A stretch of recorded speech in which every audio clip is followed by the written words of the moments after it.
Here again, Jenny. Thank you for watching and please don't forget to subscribe. Press the notification button para laging updated. Keep on watching! Hello, what's up guys? Ito ang ating gamit sa pagkulay ng buhok. Bowl at saka brush. Tatlong panali para itali natin yung buhok nating. Yan. Section natin ang buhok natin sa 4 para mas madali tayo maglagay ng kulay. Pero hindi ako maglalagay ng kulay guys, papakita ko lang kung paano ang paglagay. Sa baba po tayo mag-umpisa dapat. Keep on watching mga beshi.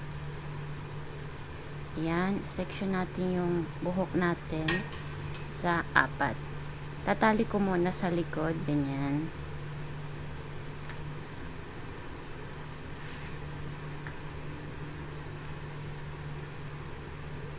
Para hindi siya messy.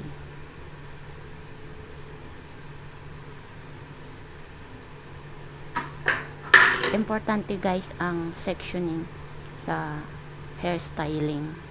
Kahit sa paggugupit, sa pagkulay ng buhok. Yan. Dapat matutunan natin yan guys.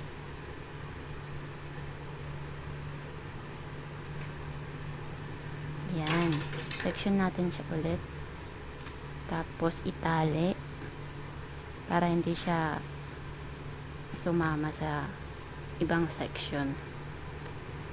Unahin natin kulayan by section. Unahin ko po sa harap. And guys, okay na siya. Na-section ko na siya ng 4. Ito na. Pakita ko na sa inyo ang pag-section at paano paglagay ng kulay. Yan.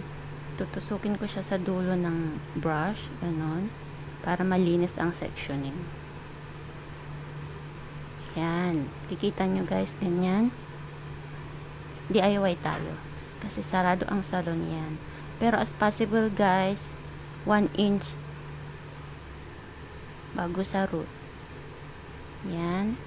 Lagyan natin siya ng 3 parte. Isa sa 1 inch before the root, tapos sa gitna, tapos sa dulo, malapit sa dulo. Yan, himas-himasin natin siya, tapos tabi na muna natin doon, kiklip natin, kikita nyo sa pulang clip, para kasi hindi siya maghalo-halo guys. Ayan, ang gagawin ko dito is 4 na section. Ito, pangalawang section na to. Ayan, tapos lagyan natin siya ulit ng kulay sa gitna, sa dulo. Okay. Tapos baliktarin natin sa kabila. Ayan. Yan. Ganyan guys. Thank you for watching. Yan. Himas-himasin natin. Tapos balik natin ulit doon. Sama natin sa clip natin, sa red clip.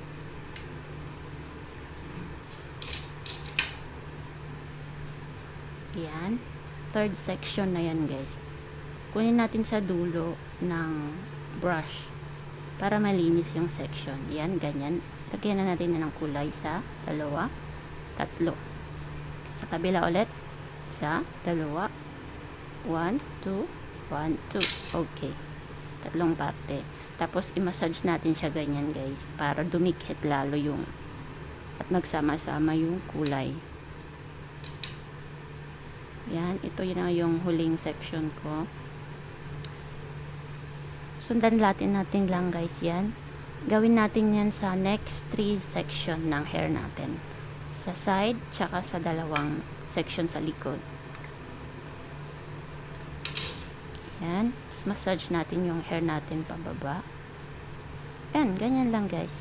Tapos, kunin na natin yung mga tinabi natin doon. That's it. And then, pagsama-samahin natin, i-comb natin siya, suklayin natin ng maayos para sure na magsama-sama lahat yung mga kulay. Yan.